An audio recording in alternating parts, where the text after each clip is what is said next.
If you just financed your car with a Bank of America auto loan, you have to start making monthly payments.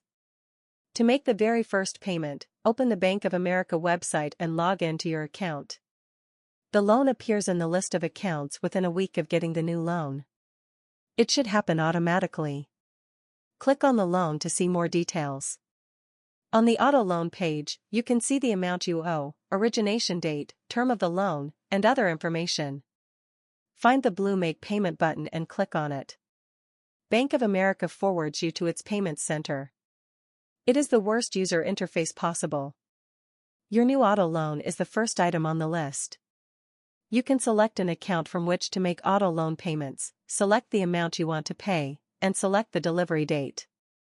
You may want to link an external bank account or use your Bank of America checking account. Next, scroll down and find the blue Make Payment button. Click on the button. Next, you should see confirmation that your payment has been submitted. You should set up automatic payments rather than make payments manually. This part 1 will cover in my next video.